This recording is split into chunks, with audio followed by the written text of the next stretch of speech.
So here comes the next question, question 8. If a over b equals 2, what is the value of 4b over a? Okay, so for this question, what I would like to do is to flip both sides. And again, they write it in this frustrating way with this middle aspect, but there is no middle. Okay, so now effectively this is 2 over 1, and we could flip both the left and the right sides upside down. That is a legal operation so long as we don't have an inequality sign. If we had an inequality sign, it would be invalid. We'd then would have to switch the inequality sign in that case, if we wanted to flip both sides. Anyway, so now we have b over a equals 1/2, and what we can do here is we can plug in the 1/2 for this b over a. We get 4 times 1/2, and that of course is equal to, whoops, that is equal to 2. Answer choice C. Now, if you don't like that particular method, there is a few alternatives. So one alternative is we can solve a over b equals 2. We can solve it for one of the letters. If we move the b up here, for example, again, moving diagonally is a valid move. A is equal to 2b, right? And then we could plug in for a. So we could plug in 2b right there, and we get 4b over 2b. And of course the b's would cancel, assuming that they're not equal to 0. So we get 4 over 2, which equals to 2. Okay. Question 9. What is the solution xy to the system of equations above? So for this system, the first thing I would want to do is I'd want to write the y's underneath y and the x's underneath x. Just because if we're going to use the stack and solve method, also known as the elimination method, it's always nice to have them set up on top of one another. So let's see. What I would like to do here is I'd like to double the bottom equation. So that would give me minus 2x plus 2y is equal to, plus 4y is equal to negative 38. Then I would rewrite the top equation right here.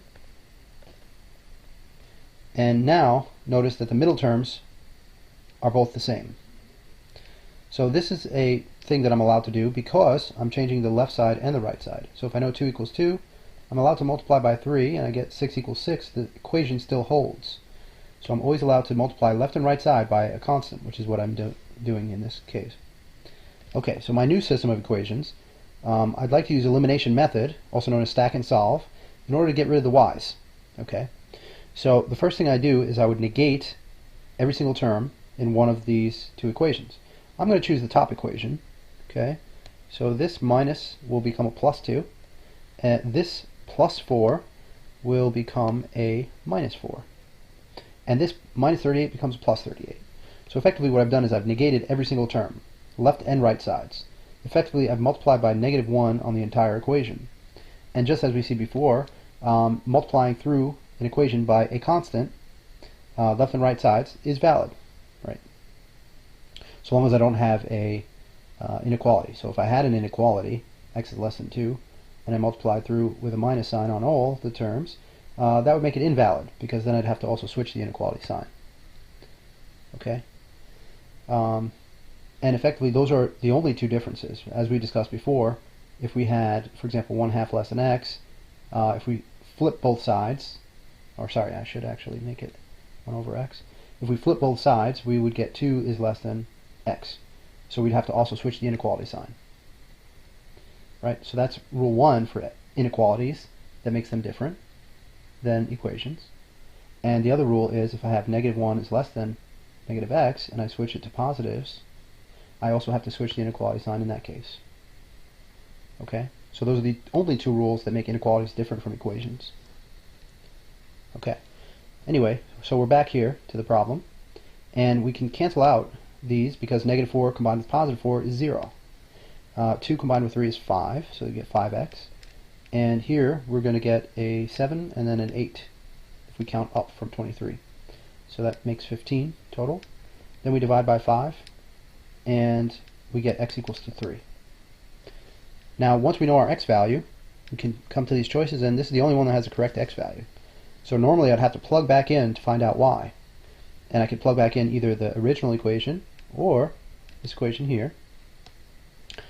But that's not necessary here because b is the only choice that has 3 as the x value.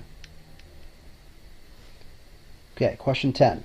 For the function g defined above, a is a constant and g of 4 equals 8. So what they're doing here is they're plugging in 4 as their input. And another word for input, of course, is x value. So 4 is the x value and 8 is the y value. Okay, so we will do the same. We'll plug in 4 for our x value, a times 4 squared plus 24, and we'll set that equal to the output, which is 8. So 4 squared is 16, so we get 16a plus 24 equals 8, and we're going to solve for a. So we subtract 24, both sides. We get 16a is equal to negative 16, divide, and we'll find that a is equal to negative 1. Answer choice C. Wait a second.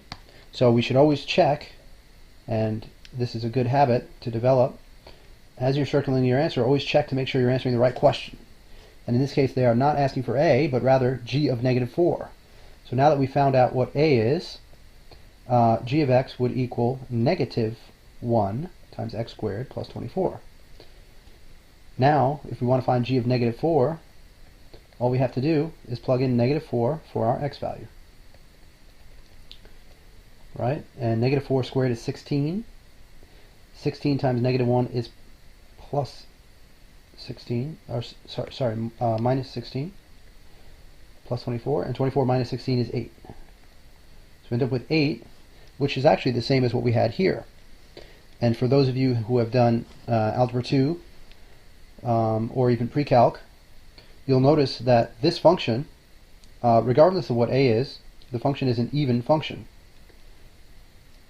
And even functions have this special property that when you input a value, let's say 4, that's going to be equal to the negative of that input in terms of its height, or y value.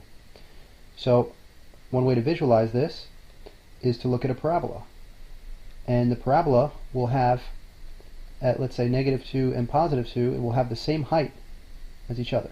So even functions have this symmetry about the y-axis.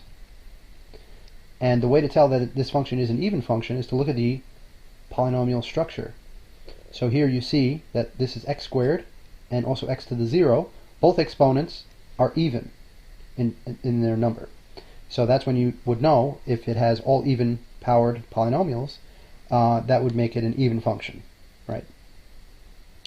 So if we recognize that initially, then we would have been able to skip all this work and immediately conclude that whatever the value of g of 4 is, g of negative 4 would have the same output. And we could have then immediately chose choice A. So a little shortcut there.